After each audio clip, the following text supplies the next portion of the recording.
Chapter 7. The Levitating Saint. I saw Yogi remain in the air several feet above the ground last night at a group meeting. My friend, Upendra Mohan Chaudhuri, spoke impressively. I gave him an enthusiastic smile. Perhaps I can guess his name. Was it Baduri Mayasa of Upper Circular Road? Upendra nodded, a little crestfallen not to be a news-bearer.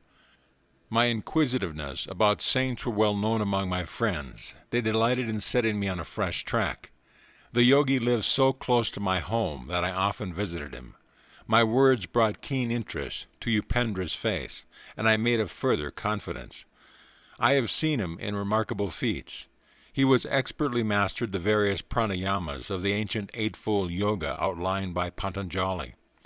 Once Baduri Mayasa performed the Bashrita pranayama before me with such amazing force that it seemed an actual storm had arisen in the room.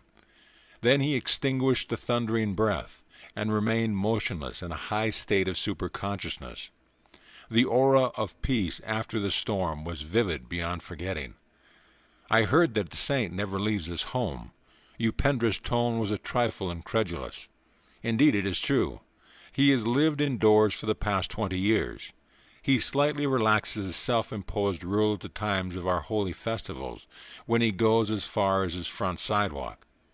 The beggars gather there, because Saint Baduri is known for his tender heart. How does he remain in the air and defy the law of gravitation? A yogi's body loses its grossness after use of certain pranayamas. Then it will levitate or hop about like a leaping frog. Even saints who do not practice a formal yoga have been known to levitate during a state of intense devotion to God. I would like to know more of this sage. Do you attend his evening meetings? Upendra's eyes were sparkling with curiosity. Yes, I go often. I am vastly entertained by the wit of his wisdom.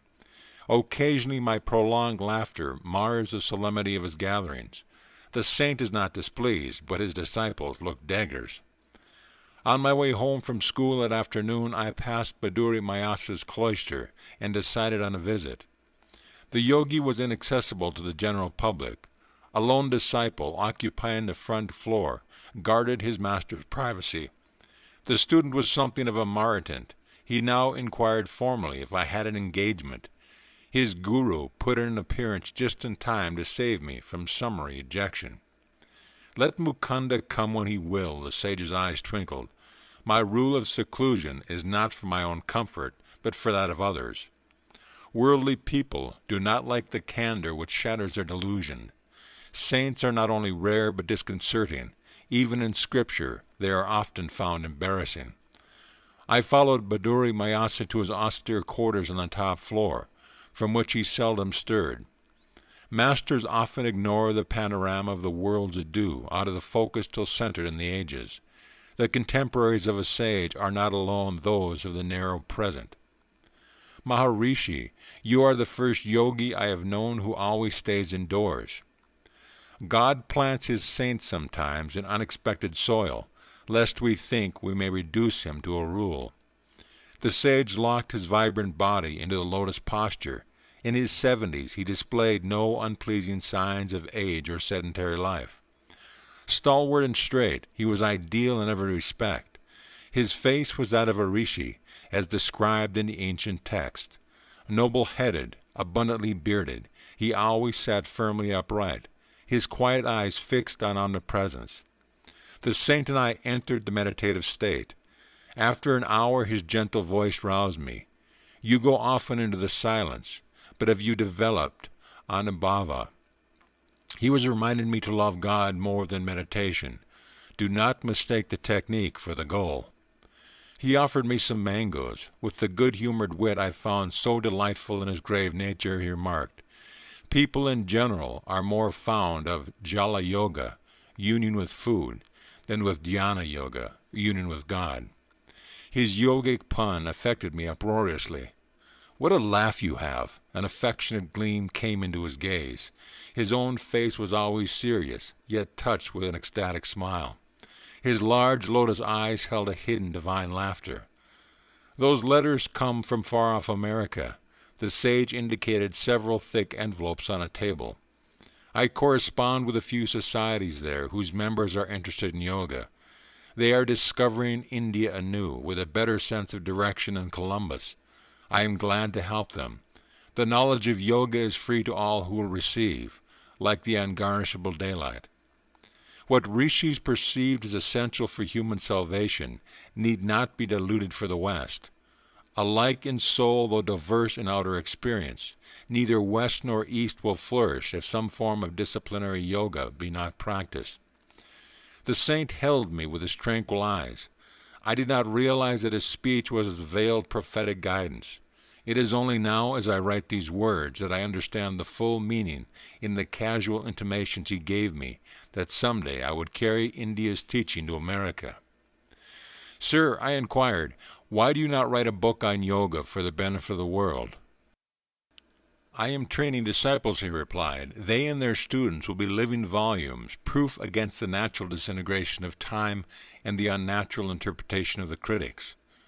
Maharishi, I wish you would write a book on yoga for the benefit of the world. I am training disciples. They and their students will be living volumes, proof against the natural disintegration of time and the unnatural interpretations of the critics. Baduri's wit put me into another gale of laughter. I remained alone with the yogi until his disciples arrived in the evening.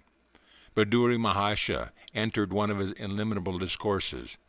Like a peaceful flood, he swept away the mental debris of his listeners, floating them Godward.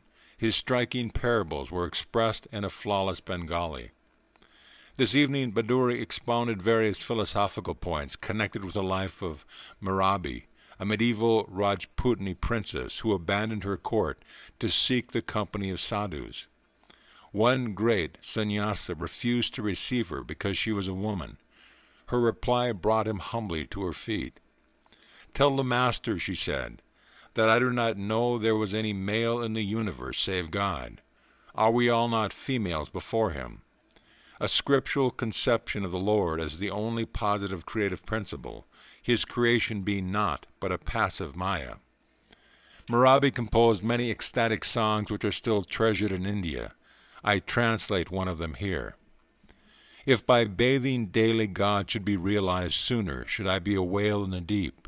If by eating roots and fruits he could be known gladly, would I choose the form of a goat. If the counting of rosaries uncovered him, I would say my prayers on mammoth beads. If bowing before stone images unveiled him, a flinty mountain I could humbly worship. If by drinking milk the Lord could be imbibed, many calves and children would know him. If abandoning one's wife would summon God, would not thousands be eunuchs? Mirabai knows that to find the Divine One, the only indispensable is love. Several students put rupees in Bharati's slippers which lay by his side as he sat in yoga posture. This respectful offering, customary in India, indicates that the disciple places his material goods at the Guru's feet. Grateful students are only the Lord in disguise, looking after his own. "Master, you are wonderful," a student taking his leave gazed ardently at the patriarchal sage. "You have renounced riches and comforts to seek God and teach us wisdom." It was well known that Baduri Mayasa had forsaken great family wealth in his early childhood, when single-mindedly he entered the yogic path. "You are reversing the case." The saint's face held a mild rebuke. "I have left a few paltry rupees, a few petty pleasures, for the cosmic empire of endless bliss. How then have I denied myself anything? I know the joy of sharing the treasure. Is that a sacrifice? The short-sighted worldly folk are verily the real renunciates. They relinquish an unparalleled divine possession for a poor handful of earthly toys. I chuckled over this paradoxical view of renunciation, one which puts the cap of Croesus on any saintly beggar, whilst transforming all proud millionaires into unconscious martyrs. The divine order arranges our future more wisely than any insurance company. The Master's concluding words were the realized creed of his faith. The world is full of uneasy believers and an outward security. Their bitter thoughts are like scars on their foreheads. The one who gave us air and milk from our first breath knows how to provide day by day for his devotees. I continued my after-school pilgrimages to Saint's door. With silent zeal, he aided me to attain Anubhava. One day he moved to Ram Mohan Roy Road, away from the neighborhood of my Gurupur Road home. His loving disciples had built him a new hermitage, known as Nagendra Math. Although it throws me ahead of my story by a number of years, I will recount here the last words given to me by Baduri Mayasa. Shortly before I embarked for the West, I sought him out and humbly knelt for his farewell blessing. Son, go to America. Take the dignity of hoary India for your shield. Victory is written on your brow. The noble distant people will well receive you. End of chapter.